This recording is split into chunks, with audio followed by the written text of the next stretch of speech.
The Skills for Change programme was aimed at two things. One was about helping staff through a very difficult period for them, a difficult period of change, support for staff.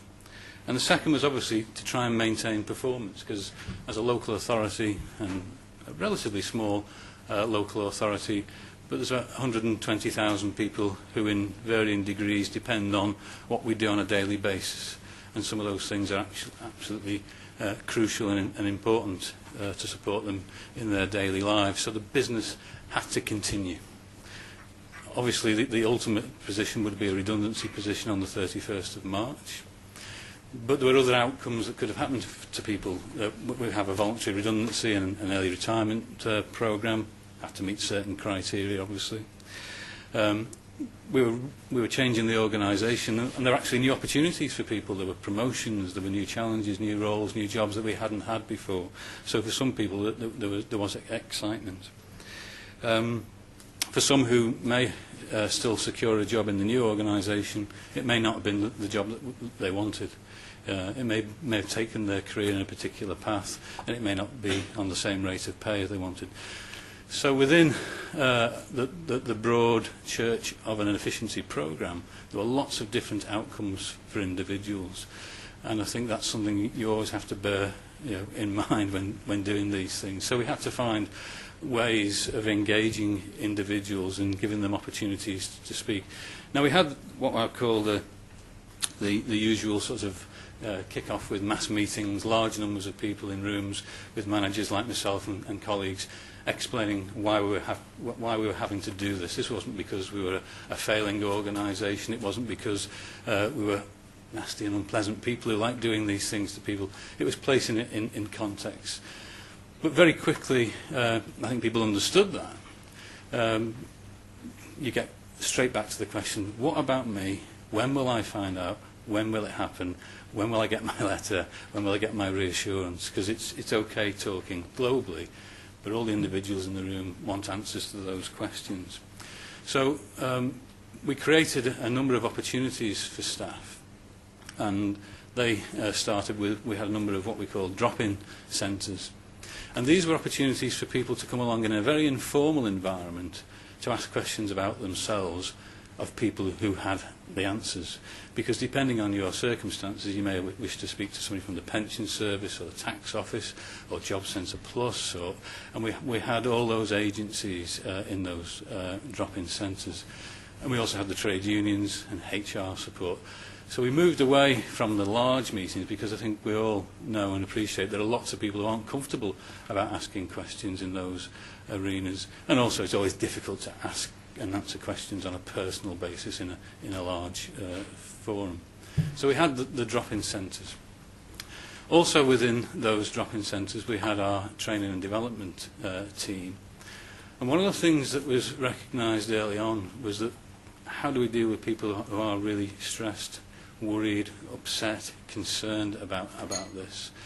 And the training team developed a training programme called Skills for Change. And they were at those drop-in centres and were able to offer that service to individual members of staff. And the benefit of that was that we could identify people also who clearly were distressed, clearly worried about their future. We had something that we could direct them to and say, it might be useful for you to go on the Skills for Change programme. It might just help you. So we had a sort of self-referral system where people would say, I quite fancy that. I think that's something that would be useful for me. But we also have the opportunity for somebody to say, well, actually, I've seen somebody in part of the organisation who really is showing signs of stress and concern, and I think it would be useful for you to go onto that particular training course. Having provided that opportunity, it was really important that we could deliver and match up the demand and the supply, because having said to people, we've got these opportunities for you, and we would like you to take those opportunities if it's what was right for you, we needed to be able to deliver, and we needed to make sure that those courses were available for people at the right times. So what was Skills for Change? Probably have one of those on your chair. Some important issues before actually talking about the programme itself. Really important, it was designed by Halton staff and for Halton staff. And it was delivered by Halton staff, and I'm pleased to say Julie and Helen, who were the two trainees who delivered the programme, are here today to put even more pressure on me. The other crucial ingredient was that Julie and Helen also had the at-risk of redundancy letters.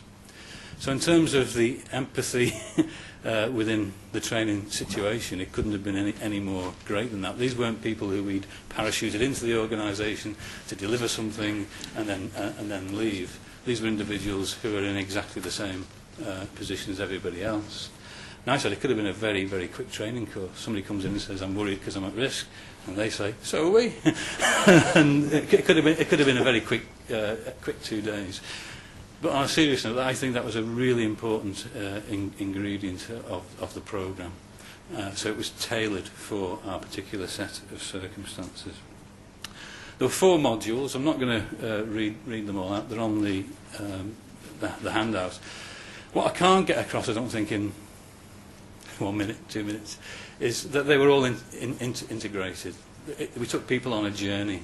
You know, the first module was about personal change, and obviously showed some of the graphs that had been up earlier, but about it's okay to feel like that. You know, we did have some people who were very, very upset, very stressed. So we took them through that journey. The journey was very much about building confidence, helping people who've not been through an interview process in the past. So you'll see things in there. It finished off with the presentation, the dreaded presentation that everybody hates and would like to avoid. But we knew that there were a lot of people who were, if we're going to secure a position in the new organisation, had to go through that. So everybody had to do a presentation at the beginning, which was about themselves, and another presentation at the end. Everybody did it. It wasn't forced, didn't have to, but everybody did it at the end of that module on day 4. Some of the key messages and important issues. There were small groups. We were talking 8 to 12 people in each group, and I think that was absolutely crucial because it made it very personal to the individuals. It was cross-directorate, cross-levels. It wasn't directed at any particular group of people in the organisation. It proved very popular. Trying to maintain and keep the demand was difficult. It was a safe environment for people. Julie and Helen weren't their managers. They weren't in any way involved directly in the process, so there was a degree of safety there. It was a very personal opportunity. I think the one thing that I'd want to sort of leave people with, because I think it's good to have questions and answers at the end, but I just wanted you to look at the back of this, because any training of any type, of any description, is only worthwhile if the individuals who attend it get something out of it. So I could stand up here and say it's wonderful, because you'd say, well, he would say that. There are lots of quotes on the back of here. We've got lots more from individuals who took part in the process. I just want to read, actually want to read 3 of them out. One was, I was feeling very low and vulnerable after receiving my redundancy notice. I am now leaving with so much confidence, knowing I have the ability to do anything. I really enjoyed the course. It made me realise present problems are just a minor setback, and I will survive. It says Anne here, but I think that was Gloria Gaynor, but never mind. Probably the most useful course I've ever been on, and has and will make a difference. It gave me the confidence to reevaluate what I want from my future career and to look forward and not back. And I think they are really powerful statements, and there's lots more of them. As a result of this, 30 of the individuals actually secured better jobs, depending on how you want to describe that, who went on this particular course. The learning we got from it was start early. It's always an obvious one, but start early. It worked because it was tailored to our organisation and delivered by people in the same position. It recognised, as I started earlier, about the different potential outcomes for individuals. It wasn't a one-size-fits-all, this will happen to you. So we had to recognise that and provide opportunities for people.